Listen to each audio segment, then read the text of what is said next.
We are moments away from a press conference with Governor Bob Ferguson on a new campaign against Initiative 645. This initiative aims to repeal the millionaire's tax in Washington state. I'm Mimi Jung. Thanks so much for joining us. Governor Ferguson and the No on I-645 coalition says getting rid of the millionaire's tax would cut billions in funding for health care, education, and child care. They also say it would threaten tax credits and increase costs for working families. The state legislature passed the millionaire's tax during the last legislative session. It imposes a 9.9% tax on income above $1 million. Opponents of the tax say it's unconstitutional. Let's Go Washington collected thousands of signatures to get I-645 on the ballot. The group turned in those signatures last week to be verified, but it could take several weeks before we know if the initiative qualifies for the November ballot. So let's take a listen right now into that press conference live. The owner of Halcyon Brewing, then Dr. Soleil Boyd, the executive director of Children's Alliance, Henry Tan, who's here with us, a recent UW graduate, Brian Kirshner, and then Nicolette Rowe from Moms Rising, and then we'll have time for a few questions before the governor has to get out of here afterwards. So thank you for being here. Well, good morning, everybody, and welcome to Food Lifeline's Hunger Solutions Center. We are so thankful to have you all here today. This remarkable facility exists because of the generosity and commitment of our community, and we're so grateful again that you joined us for this event today. At Food Lifeline, our mission is clear and urgent: to feed people experiencing hunger today and to work to end hunger tomorrow. Every day, we partner with communities all across Washington to build a food system that's more equitable, more resilient, and capable of ensuring that everybody has reliable access to nutritious food. We're especially honored to gather with you today in support of the No on 645 campaign. Earlier this year, Food Lifeline advocated for the Washington millionaire's tax because we know that ending hunger requires more than just emergency food. It requires smart, lasting investments in people and communities.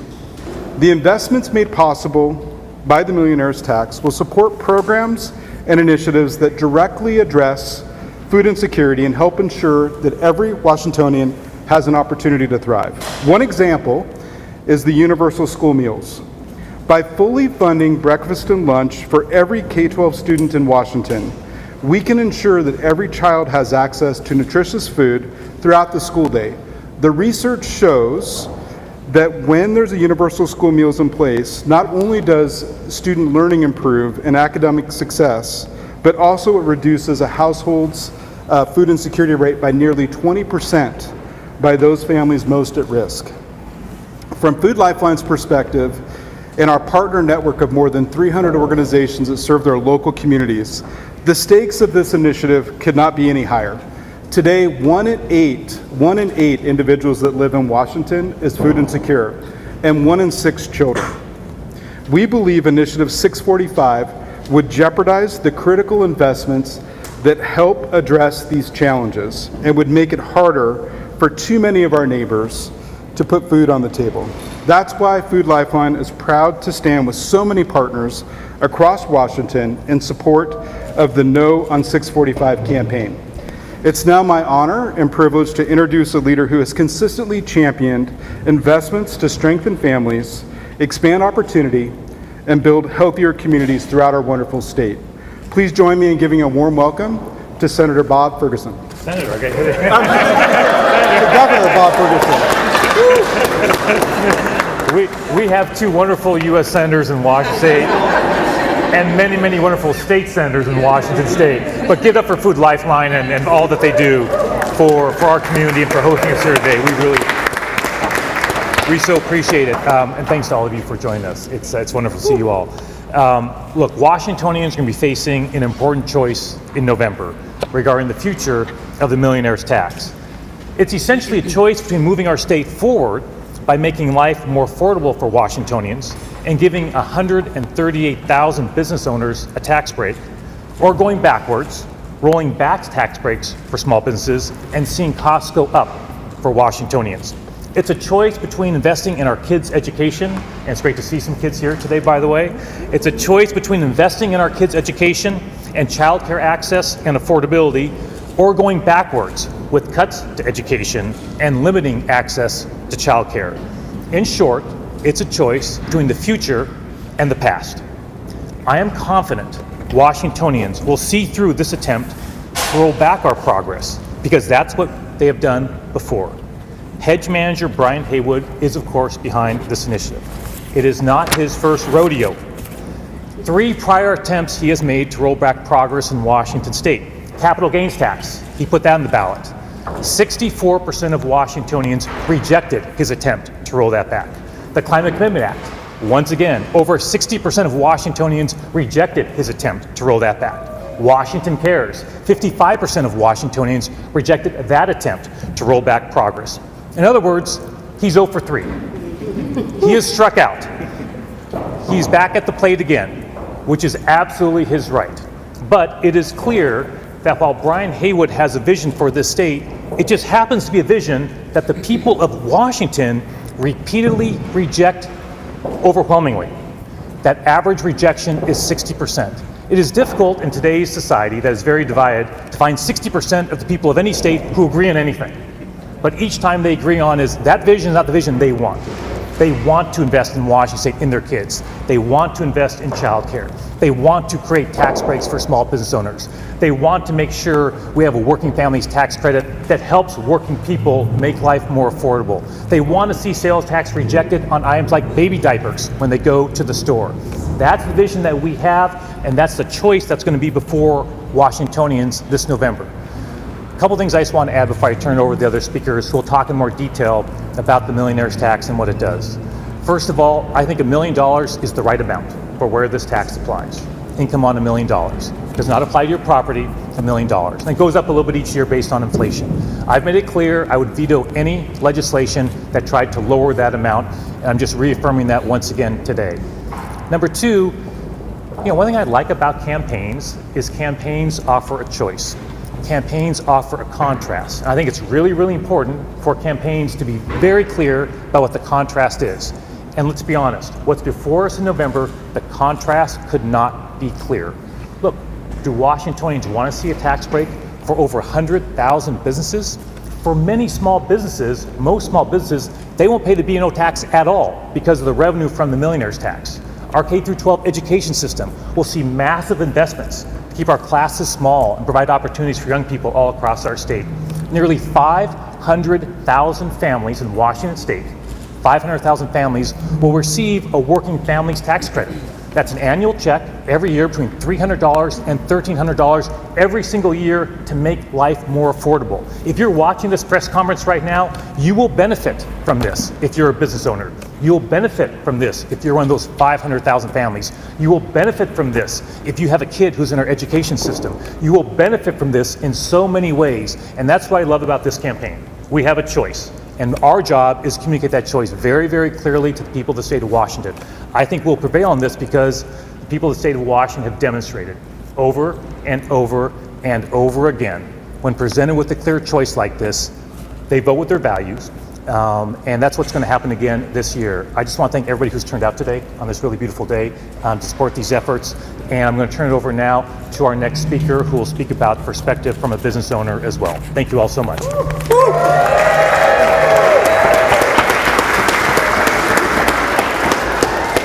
All right, thank you, Governor. My name is Matt Hipp, and I'm a co-owner of Halcyon Brewing up in Greenwood, as well as Hill City Tap House and Broadview Tap House in the Seattle area, or in Seattle. I've been a small business owner for nearly 10 years, and I know firsthand how difficult it is to make rent, payroll, all the other expenses that go into it, especially with all of the rising costs. Many small businesses like mine aren't even able to get up off the ground, and many also have to shutter their doors. The struggles we face are real, and if Initiative 645 passes, it's only going to make them worse. Because it's almost certain it's going to be taking money out of our pockets, out of our employees' pockets, out of our customers' pockets, and adding undue stress, putting money back into the hands of the wealthiest 0.5% of Washingtonians. I-645 will even raise taxes on small businesses like mine. because it's almost certain that the big increase in B&O exception that was included in the millionaire's tax package will go away if funding for it is eliminated. That was the largest small business tax cut in state history, and that's going to go away. And that's the absolute last thing that we need. The initiative will also take billions of dollars out of education and childcare, which hits me deeply as I'm the proud father of 3 amazing children. My wife, my business partners, and I knew that we needed to create space for children and families. That's why our latest venue, Halcyon, up in Greenwood, is family friendly. We have games and coloring sheets for kids. That's why our tap houses both have dedicated play areas for children, so that we know firsthand how working parents struggle, especially with child costs these days. So we wanted a place where parents could unwind and build community that's welcoming to families. If the initiative passes, it will cut hundreds of millions of dollars in funding for childcare, making it less affordable and adding even more stress onto parents. I-645's proponents know that this is a bad deal, and that's why they're spreading false information, that somehow it's going to hurt small businesses. But that's just not true. The millionaire's tax that it would overturn does not tax gross revenues on small businesses. It taxes personal earnings. And me, along with every small business owner I know, is not bringing home $1 million a year. So please join us and reject this cynical attempt to give tax cuts to people who don't need them at the expense of us. Vote no on I-645. Thank you.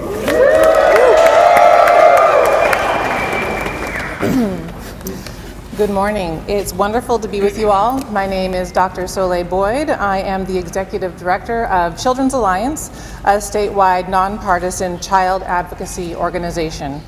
I want to start by saying that the passage of Initiative 645 would be devastating for our state and our families. As a parent, educator, and child advocate, I believe that every child is equally full of promise, but not all kids have equal access to the high-quality early learning, K-12, and higher education that they so richly deserve. Costs are rising and families are facing an affordability crisis, yet the supports that give low and middle income families a fighting chance are being stripped away. Here in Washington, we often see ourselves as justice-oriented and progressive, but right now we have the same or worse economic disparities as every other state in the nation. Where a child lives and the color of their skin have far too much to do with the opportunities afforded to them. But the millionaire's tax is a way for us to take a step closer to a future where every child in Washington can have access to lifelong learning and success. The millionaire's tax package is an investment in the future of all families. Revenue from the tax would primarily support programs and services like health care and education, which are vital to young children and families. 5% of revenue from the millionaire's tax will be dedicated to child care and early learning. Funding from the millionaire's tax will also provide free school lunch and breakfast for all Washington students. If Initiative 645 passes and the millionaire's tax is repealed, it would blow a $13 billion hole in our state's budget.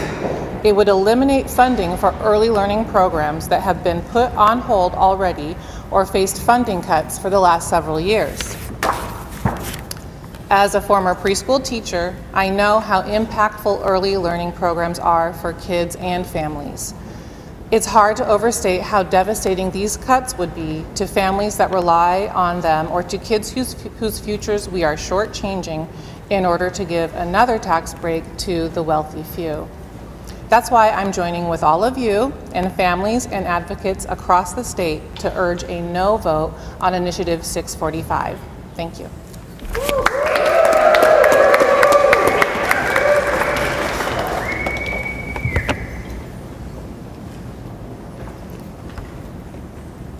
Hey everyone, my name is Henry Tan, and I'm a recent UW graduate and advocate with Washington Physicians for Social Responsibility, WPSR. I'm speaking today not as a physician, but as an aspiring one currently applying to medical school. I myself didn't come from a family with means. I was raised by a single immigrant mother and worked in food service and as a cashier at Nordstrom Rack to help finance my tuition and living expenses during undergrad.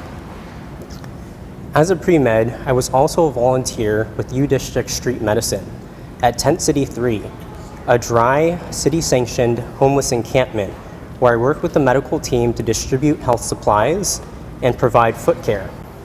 For me, this was a rare glimpse as a university student into the scale of the economic inequality present in our community, as well as what the unhoused community really looks like.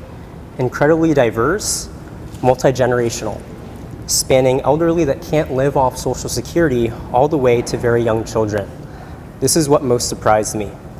I later learned from my preceptor at Tent City that it is families with young children that are the most likely to be evicted in our country. I still remember one surreal moment meeting a mother and her young son and having the sudden realization that little other than circumstance separated this family from mine. My mom and I had lived in government-subsidized housing when I was young, though never out of a tent. The difference between our families was not character, not work ethic, but entirely had to do with fortune.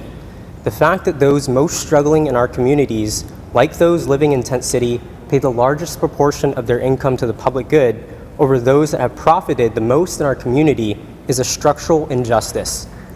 The millionaire's tax begins to correct this imbalance, asking those who've gained the most to contribute their fair share and distributing it to families still working their way up. I'm one of those families. Because of it, I will be one of 500,000 Washingtonian households who will newly become eligible for the $1,500 Working Families Tax Credit while I plan to be in medical school. $1,500 is not a lot of money for the folks who are paying this tax. But for me, when you're a student on a tight budget, it makes a world of difference. Aside from tuition and living expenses, I've shouldered immense costs merely applying to medical school. The standardized tests and application fees have added up to several thousands of dollars. This extra money would help me pay for living expenses, secondary application fees, and study materials. As the prominent American abolitionist Frederick Douglass once said, "It is easier to build strong children than to repair broken men." The Working Families Tax Credit expansion helps students from working families achieve their potential. We need to nurture healthy, well-educated leaders that go out into our community. This is an investment in the future workforce of our state. Initiative 645 seriously threatens this investment. The expansion of the tax credit that I'm going to receive is not going to be affordable if the revenue that pays for it is eliminated by this measure. Do we really want to raise taxes on 500,000 lower-income Washington households in order to pay for a massive tax cut for a few very wealthy individuals? I don't think so. It's also going to mean billions in cuts to education. I myself hardly make enough to pay for basics now while shouldering fees for the medical school application process, and I-645 is going to make things even less affordable by driving up my taxes and future education costs. I urge Washington voters, do not take away opportunities from students like me and from working families to fulfill our potentials and go on to careers dedicated to supporting our community. Vote no on Initiative 645. Thank you.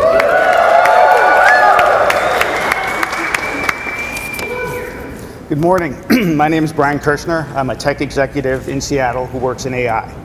As one of the 0.5% of Washingtonians who might pay the millionaire's tax, I'm urging you to vote no on Initiative 645. Initiative 645 cuts taxes on people like me who, believe me, do not need it, who already pay a lower tax rate than working and middle-class taxpayers in Washington.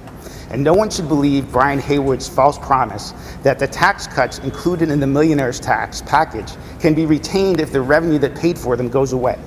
So the bottom line truth is that I-645 will end up raising taxes on small businesses and working families and stripping away billions in funding for education, healthcare, housing, and other essential services that Washington families rely on to thrive. The backers of this initiative know this is obviously a bad deal for most people. It's why they have to resort to fear-mongering, trying to convince you that wealthy tech folks like me will leave. Nothing could be further from the truth. Washington has a world-class economy, unparalleled natural resources and beauty, and has led the nation in building a society that cares for everyone. We are on the brink of creating a lot of additional wealth thanks to AI. You can ask me how I know, like seriously. While there will be some twists and turns, we are like Alaska just before the gold rush. But if our growth is going to be sustainable, if we're going to have an economy that truly works for everyone, we've got to fix our upside down tax code, where every year you are paying more while I am paying less. If Initiative 645 passes, it will make things even worse. We must say no to cutting education and healthcare, and we must say no to a tax cut for the richest 0.5% of Washingtonians that will be paid for instead by small businesses and working families in our communities. I do not need a tax cut. We must say no to Initiative 645. Thank you.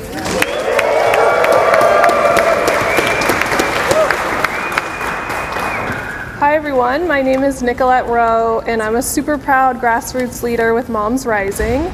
I live in Tacoma and I'm a working mom of 3 incredible kiddos. From Walla Walla to Bellingham, families like mine strongly oppose Initiative 645. I remember that when I had my first daughter, it was things like healthcare and nutrition support that helped me go to work, put food on the table, to earn a degree, and eventually to become financially stable. It's totally unacceptable that a multi-millionaire Trump mega donor thinks he can cut these important resources off at the knees just so he and his wealth hoarding friends can get a tax break that they most certainly don't need. Working people oppose Initiative 645 because it would cut funding for childcare, like we've heard, even though it's the structural glue that holds up so much of our ability to work and co-create a healthy economy. Childcare for my 2-year-old is already so expensive that her dad and I have taken on second jobs to cover it, and we cannot let 645 cut into our family budgets. Initiative 645 would even make diapers and over-the-counter medications even more expensive. My youngest Kaylani is still in diapers, and let me tell you, diaper costs are through the roof right now. The harmful initiative would also rip free school meals away from children who rely on them. But we're not gonna let that happen, because the moms, the caregivers, the aunties, the parents, the papas, and neighbors of Washington State are already rising and joining together to vote no on 645. We have certainly rejected Brian Haywood's bankroll ballot shenanigans before, and we'll do it again, and together we are so powerful. Thank you.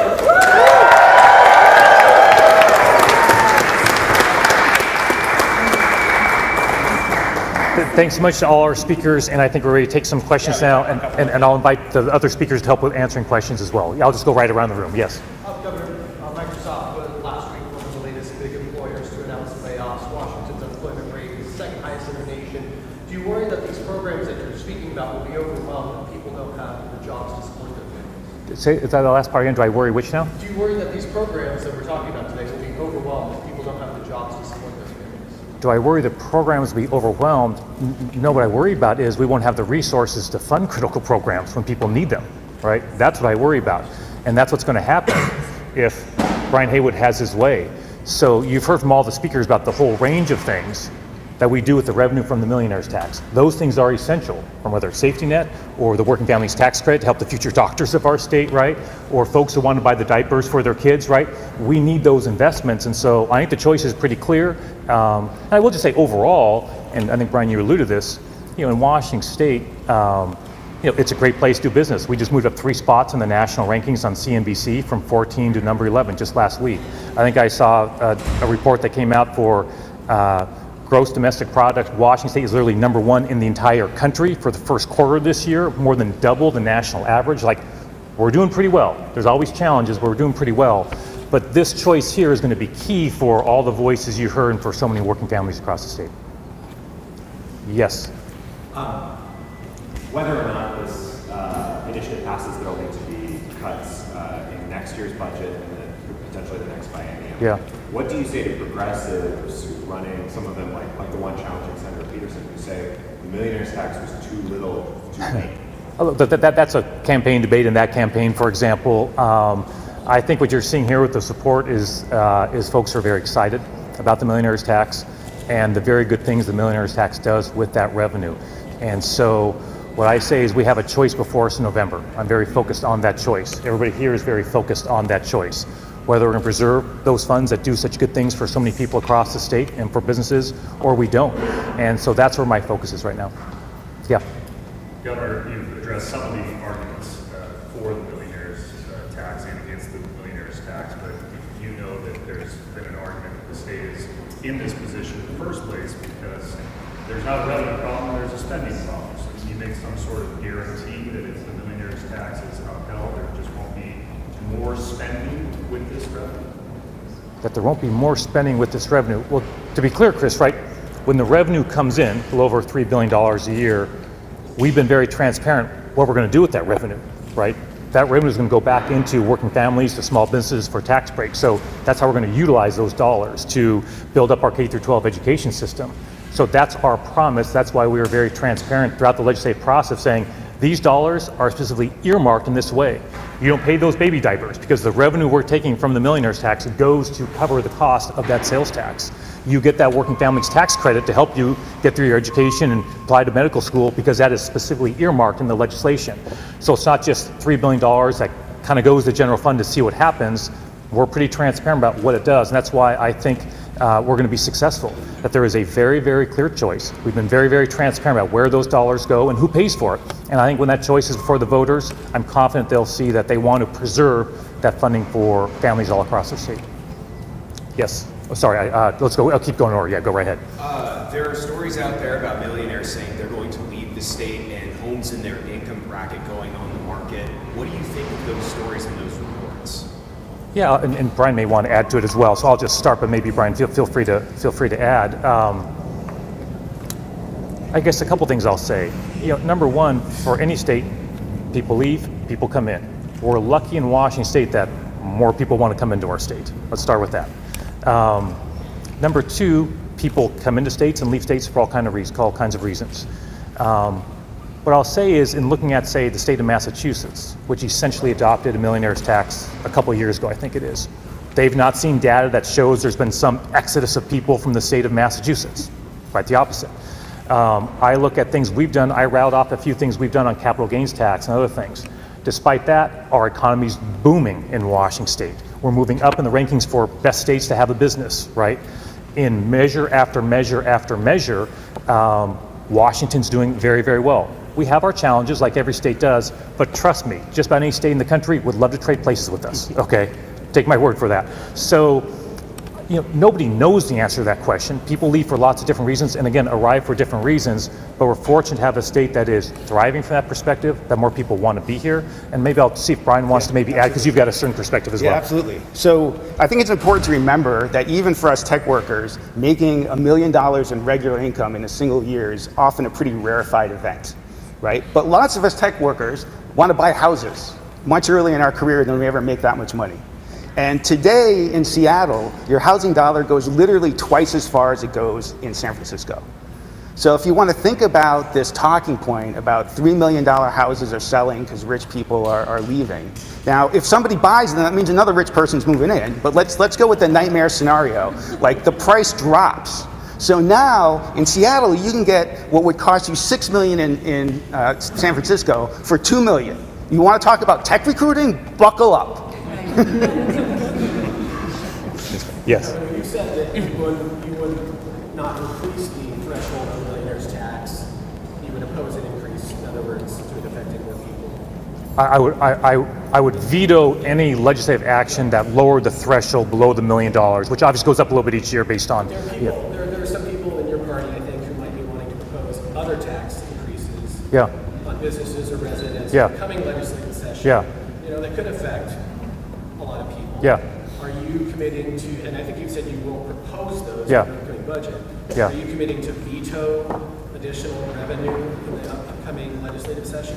Right. So, well, I appreciate you're asking what I would do about 8 months from now or whatever it is. What I'm focused on is proposing budget that I propose. That's what I control. That's what I do. That's what I'm focused on. So I'm going to, if I can just finish, I heard the question, if I can finish, if that's all right. What I'm going to do is propose a budget that does not raise taxes. I'm having meetings with legislators where I'm being very clear about what my expectation is for taxes this coming session, because there has been a lot of taxes, billions of dollars in taxes raised in the past couple of years. So that's going to be something that's going to be important to me, that I'm communicating directly to legislators rather than here in a press conference. Legislative session hasn't even started yet. Happy to take those questions once we get going legislative session, but I think it's only appropriate to focus on what I do, which is the first step of a long process, proposing a budget and being very clear where I stand on that, and I think I've been pretty consistent. Yes? Yeah, so my question is, you've committed to vetoing any efforts to lower that threshold. Yeah. How can you guarantee a future legislature or a future governor doesn't go and do that? I think a lot of people are kind of concerned about that. Sure. Well, what I would say is it's my strong sense is that when folks have in the past tried to go for a generic income tax before the people of the state of Washington, the response has been pretty clear, right? Pretty clear, time after time after time.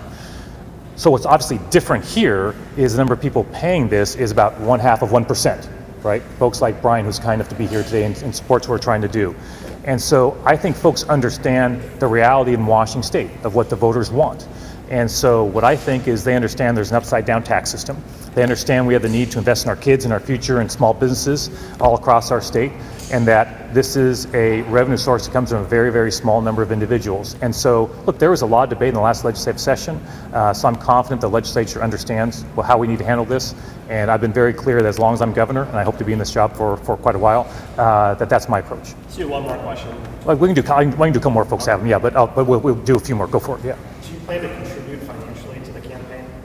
Me, myself, it's not too often I get a question I haven't even thought about yet, but I got to be honest, I haven't thought. I guess I would need Our donation link is live for anyone. Our donation, but I guess, thank you for helping out. The donation link is live. Thank you. I will be happy to chat with my wife about that. What I will say, in terms of, my investment in the campaign, is that I think this choice is extremely important for the people of the state of Washington, and I plan to certainly invest a fair amount of time and energy to articulate to the people what I think the choice is. I've been fortunate in my life on my own campaigns to have never lost one. So I feel like I know my way around campaigns in general. And I think successful campaigns have a number of things in common, but one of them is you have to be very, very clear with the people what the choice is, what the contrast is. Who cares about this thing over here and who cares about this thing over here?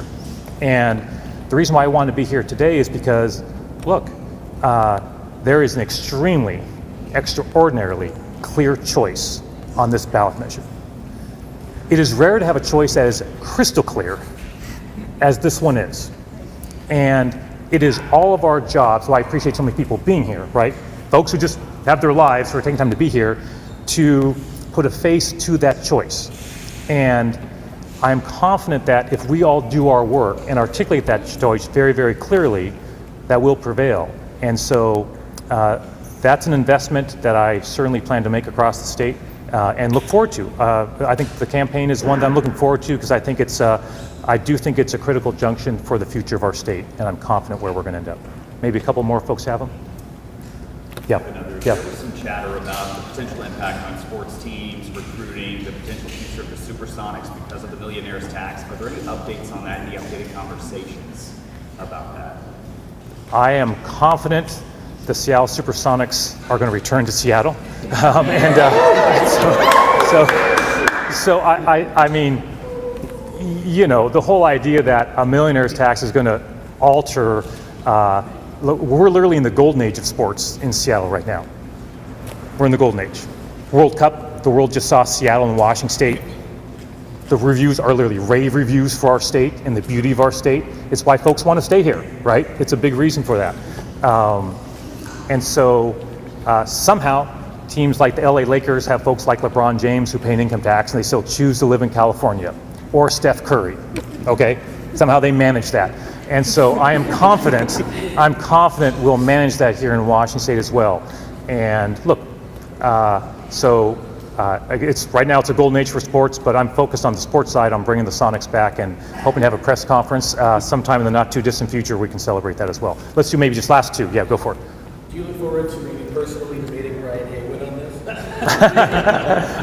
We'll cross that bridge when we get to it, but I appreciate that. Yeah. What do you say to folks who, you talk about clear contrast and clear choice, yeah. What do you say to folks who maybe aren't necessarily against the tax itself, but are a little bit worried that they're giving, looking at the early pledges and donations to the campaign, it's whoopsie, the state employees Washington Education Association.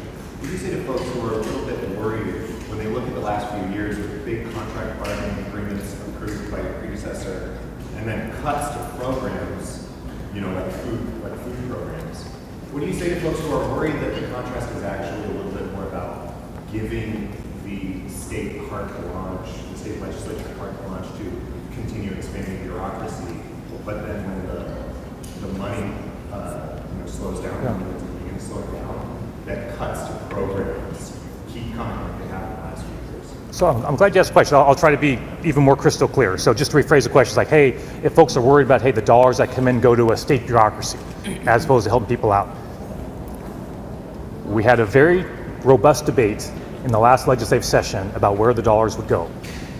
So to be clear, you heard all the speakers talk about different things: not paying sales tax or baby diapers, receiving a working family's tax credit, right? A tax break for over 100,000 business owners, okay? That's not bureaucracy, okay? And that is specifically called out in the legislation. The dollars that come in from the millionaire's tax must by law go to those things. So folks aren't paying sales tax on the diapers. So folks get a working family's tax credit, 500,000 families, by the way, right? So 138,000 businesses get a complete write-off of there being no tax or a significant write-off. That is like why it is there, right? That was a concern I had, to be perfectly honest, right? Like I did not want it just to be, I'm just speaking for myself now, right? I did not just want it to be, hey, $3 billion to general fund, because I worried people might say, well, where is that exactly going, right? We carved out in there specific examples of what our values are: more access to childcare. And so that's why I'm confident people will choose our position and reject this initiative, because they will see themselves in where those dollars go. They will see their kids in where those dollars go. They'll see their loved ones in where those families go. They'll see their local business in where those dollars go. So I appreciate you asking that question so I could try one more time to be really, really clear about it. And that's going to be part of our mission in this campaign, is to articulate very, very clearly how those dollars will be invested. Thank you so much, everybody, for being here. One more big shout out for Food Lifeline for hosting us. Appreciate all the questions, everybody. Have a great day. Thanks so much. Hey, thanks, man. Yeah, great job. Hey, thanks so much, everybody. Yeah, great seeing you guys.